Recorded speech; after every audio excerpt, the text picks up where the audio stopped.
Good morning. Welcome to the first installment of the Montgomery Cooking, Baking, and Crafting Challenge. And I'm Sarah Goff, and today I'm going to be making Scotch shortbread from Aunt Maud's cookbook. You can see from the recipe here that it's a very simple recipe. In Montgomery's cookbook, she calls for light brown sugar, which is her preference. I suppose you could use white sugar, you could also use dark brown sugar, but you may end up with a different result as that happens. I have started to put together the ingredients and I will share that with you momentarily. Okay folks, so I have to confess that I don't have my own camera crew, so I'm going to be trying to do all this baking and videoing on my own. What I've done this morning so far is I've measured out 2 cups of all-purpose flour, 1/2 cup of light brown sugar, tightly packed in the 1/2 cup, and this is 1 cup of butter. I got this out this morning when I woke up around 7 a.m. maybe, and it's now about 12:30, so it's had a lot of time to soften up and get to the point where I should be able to cream the butter and sugar together. So I am sorely tempted to use a mixer, but I'm going to try to stick to Montgomery era tools. So I am going to mix it in this big bowl here, and I'm going to get started. So the first thing I'm going to do is take the butter and unwrap it and put it into the bowl. Okay, so the recipe calls for a full cup of butter, which is 2 sticks, so to speak. I've unwrapped those and put them into this mixing bowl here and sort of just mashed them up a bit with a fork. You can see the butter's pretty soft. And I'm going to add now the 1/2 cup of tightly packed light brown sugar, which you can see is very well formed. I think it's going to be a bit of a challenge for me to try and video while I also cream the butter and sugar. So I will get started here so you can sort of see what I'm doing. And then I'm going to shut off the video for a bit and cream the butter and sugar together, and then I'll show you where that finished product looked like. So here we are midway through. I'm not quite finished creaming the sugar and butter together. You can see that there's still quite a bit of butter that's not mixed in, so I'm going to continue blending. Okay, so after some serious elbow grease, here's where the butter and sugar are all creamed together. And the next step is to go ahead and add a pinch of salt and to start to mix in the flour that's called for. And I do have, I believe, an extremely tiny, should have gotten it out before this, an extremely tiny set of measuring spoons that are called a drop, a pinch, a smidge, and a hint. So apparently a hint is the largest of these, and a pinch is the next size up, you can see from this tiny little. So I'm just going to take a pinch of salt from my salt cellar here and add that in there.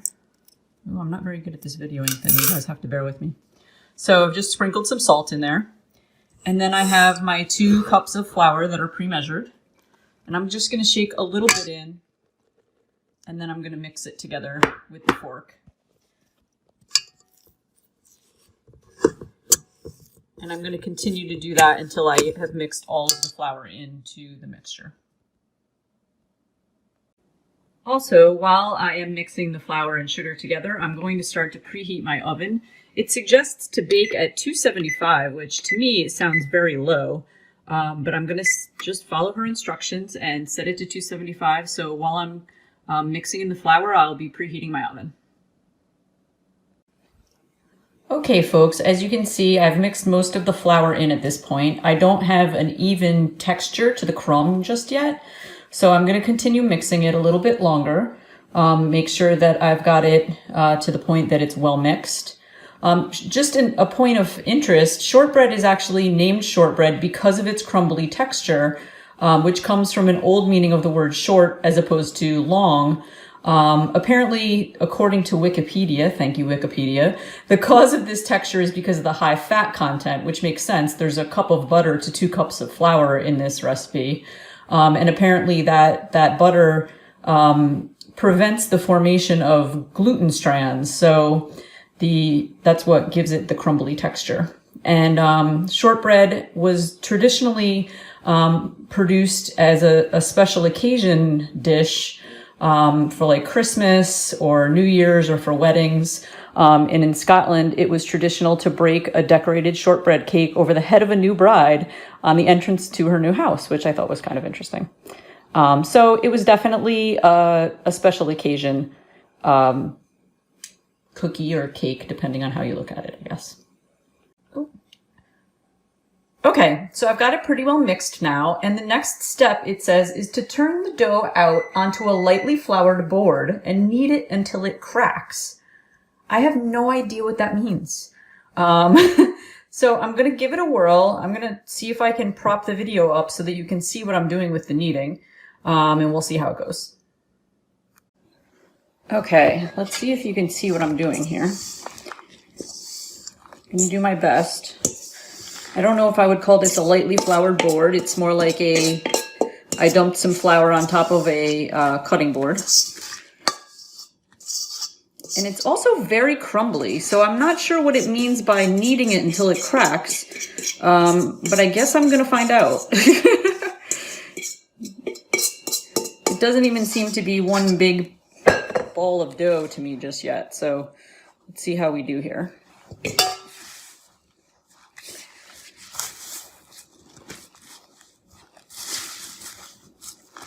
Ooh, it's very messy.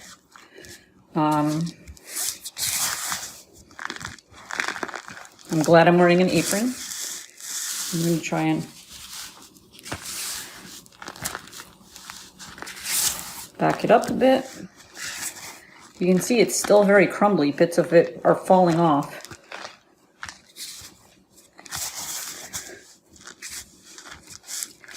So I'm not quite sure how I'm going to know when it cracks and what exactly that means. It doesn't say anything about adding any water to it. It doesn't say anything about it all clumping together into a ball or staying crumbly or anything like that.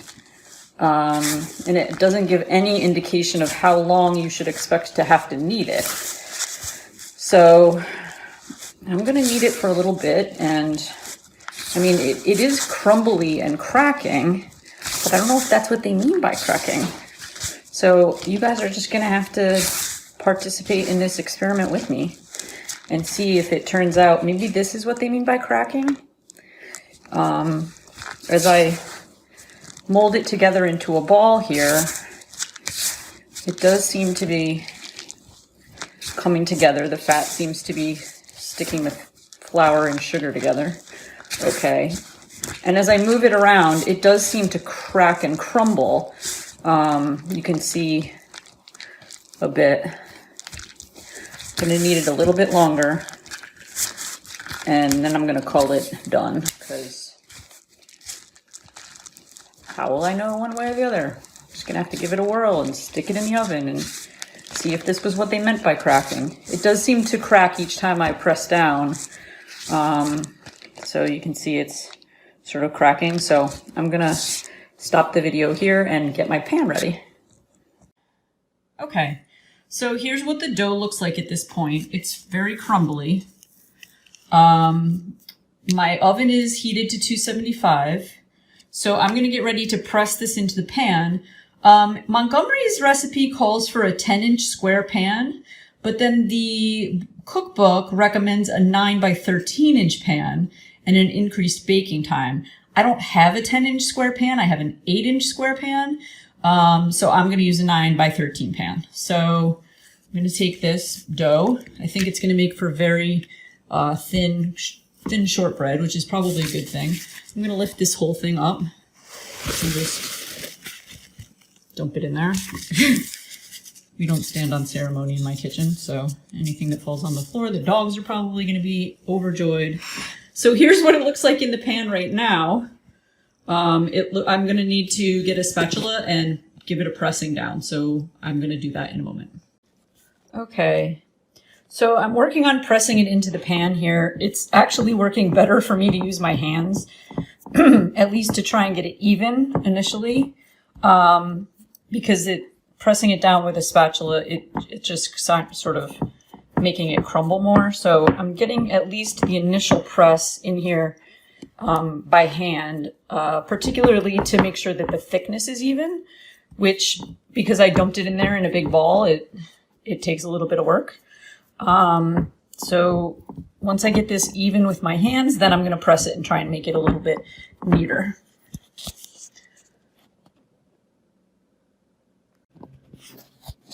Okay, so I've got it pretty well pressed into the pan. It's not as neat and tidy as I would like it to look. I'd like it to be a little bit prettier, but I don't have any sort of small roller or anything to even this out. So the next thing that it says to do is to prick it all over with a fork. So I'm going to go ahead and do that. Try and do it with a little bit of, keep it a little bit systematic here. I hope that this just tastes good, whether it looks good or not.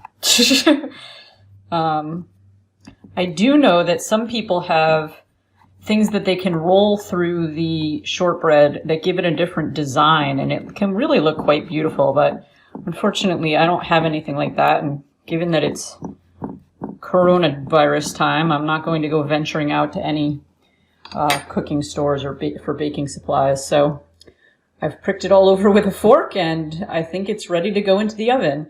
As I mentioned, Montgomery's recipe calls for 25 minutes of baking in a 10-inch pan.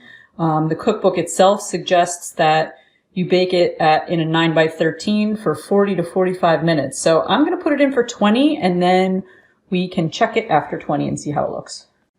Okay, folks, so the shortbread has now been in the oven for about 20 minutes, and I'm just going to take a quick look at it to see how it's doing. And it doesn't look like it's golden brown yet. It looks like it's doing okay. But I think that the additional baking time advised by the cookbook is probably the right way to go. So I'm going to close her back up and let her go for another 20 minutes. Okay, so we're back again, and the shortbread has now been in the oven for an additional 25 minutes. So I am going to pull it out. Looks pretty good. It's not super brown, but I think it looks like it's done. It's got a nice golden brown color.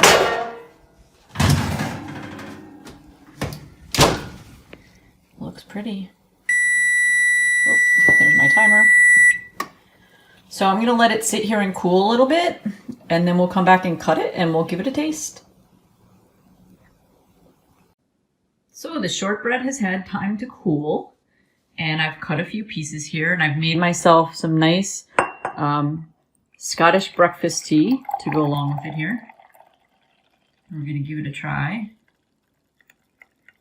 First, I want to share with all of you from Anne of Avonlea. One of the comments about shortbread is when Anne goes to visit Paul Irving, and he invites her to stay to tea. And she says, "Of course I'll stay to tea," said Anne gaily. "I was dying to be asked. My mouth has been watering for some more of your grandma's delicious shortbread ever since I had tea here before." Paul looked very sober. "If it depended on me, teacher," he said, standing before Anne with his hands in his pockets and his beautiful little face shadowed with sudden care, "you should have shortbread with a right good will.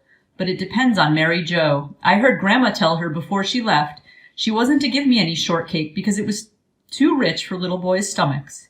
But maybe Mary Jo will cut some for you if I promise. I won't eat any. Let us hope for the best."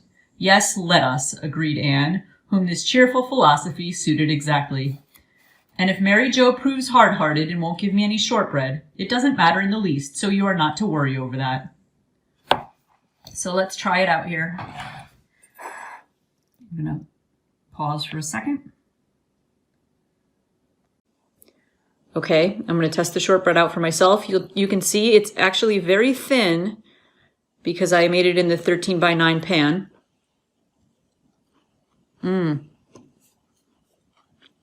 Still a little bit warm. Crumbles nicely. And it's not too sweet. Goes excellently well with some hot tea. And it was a very easy recipe to make, so I recommend it to all of you. So have a wonderful day.